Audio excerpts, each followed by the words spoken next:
My name is Richard Jobson. I'm the writer, director, producer of a movie called Wayland Song. And can you tell us a bit about the film? Wayland Song is a story of a man returning from Afghanistan with post-traumatic stress. He comes back to a country that doesn't really care about him very much, turned its back on him, and his family have kind of fallen apart. His wife has had a nervous breakdown, his daughter has disappeared, and he kind of uses all of his experiences in Afghanistan to push him into a world that has turned against him, really. And it's a kind of quest story. He wants to find where his daughter is, and he wants to try and heal his wife. So essentially, it's about a man trying to, find some kind of resolution to his life. And essentially, he doesn't find it. I mean, my stories are not commercial. If it was a commercial story, he would find his daughter and cure his wife, and everybody would live happily ever after. But that's not how life is. So it's quite a surreal story because it focuses on a lot of kind of odd elements of his life through post-traumatic stress, which I've investigated in an audiovisual way. So it's not your normal kind of British grungy social realist type of movie. It's a bit more exotic than that, I think. Of course, now that he's come back from Afghanistan, would you say that his daughter going missing is the final tipping point for this trained killer? Well, he's a sniper, and I took a lot of the story from my cousin who was a sniper in Iraq during the conflict in Iraq. And he just kind of told me the stories of what it's like being a sniper, because with a telescopic lens you can see the people's eyes and their face, and you can see the history of these people, and it makes it more difficult to pull the trigger, or eventually it becomes easier. And the clinical qualities that he has, he brings back to the UK, and in many ways he wreaks revenge on the society around him. You've got to understand that Wayland Song comes from an old Norse myth where the character Wayland is captured by the king of Scandinavia, and they cut the tendons in his ankles to force him to make beautiful armour for the court. And privately, Wayland builds metal wings to fly to freedom. But before he flies to freedom, he kills the king's son. So you can read it as a revenge parable, or you can read it as it's about the suppression of an artist, his kind of liberty and freedom to express himself. So I've kind of combined those two ideas in my story. And the art that Wayland has in my story is death. So he brings it in a fairly traumatic way to the story. It's a very slow thriller, but when it kicks off, it sure does. You used Adobe Creative Cloud on Wayland Song. What did it mean for the project, and why did you use it exclusively?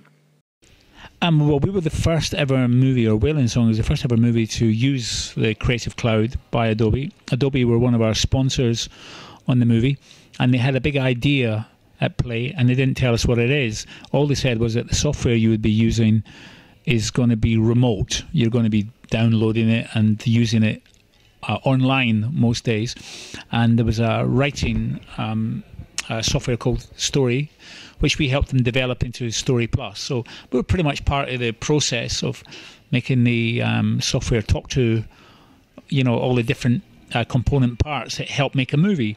So from their eyes, they wanted to see if it was possible to use every single bit of the Creative Cloud to make a film, and so they chose us to see if it was possible or not, and we tried it, and it was, but we did it, and so from start to finish we made the film in the cloud, and it was the first film ever to be made that way, which I don't know how important that is, but probably history will say it was quite important. And it's been it was a really good experience. We kind of found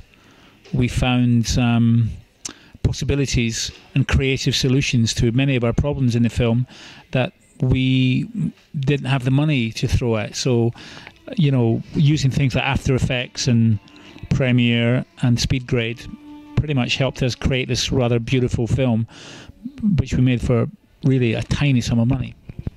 How long was the film in production from start to finish? Well, I'm a great believer in preparation, so I storyboard and prep for a long time. So I was in prep for about 3 months in a room on my own.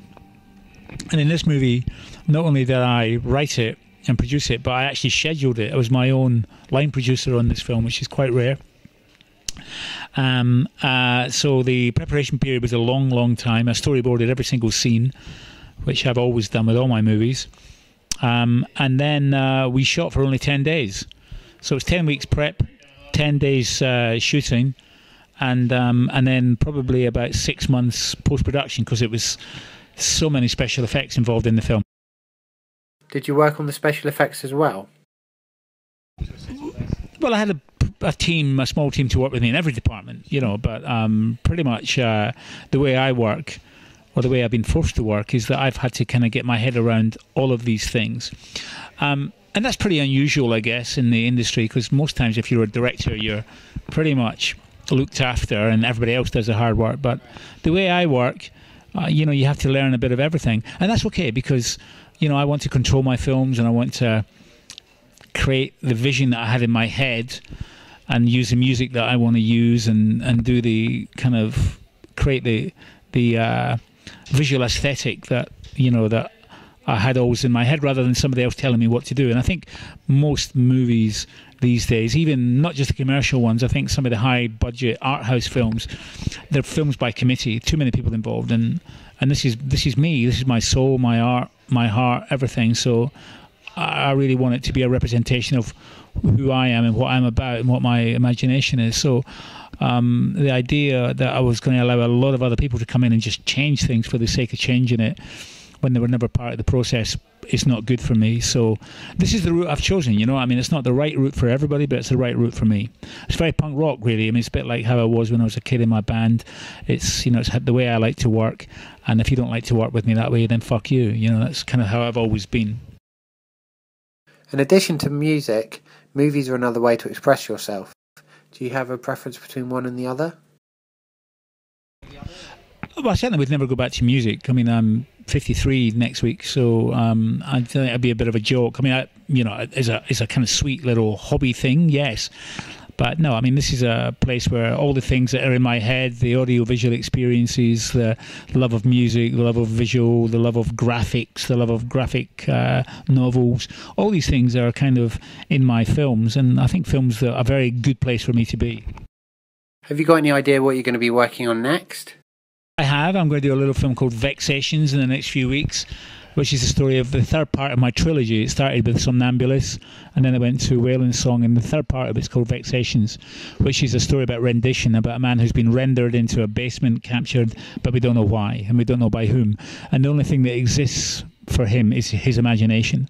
So it's really a kind of Buñuel-esque venture into this man's mind as these horrific, horrible things are happening to him on a daily basis.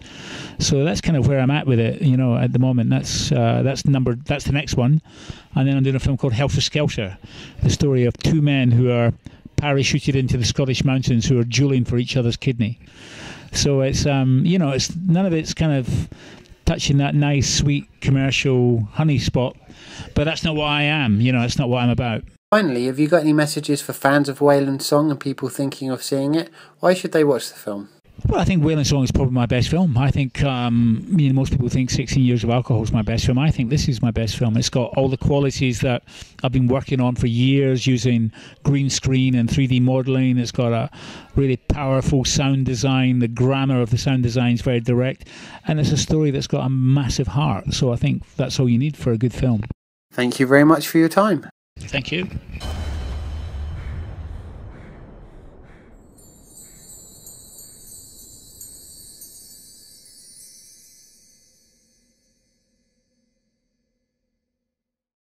Okay, hi, I'm Richard Jobson, director of Wayland Song. Please subscribe to Koch Media's YouTube channel, because that's where it's all kicking off.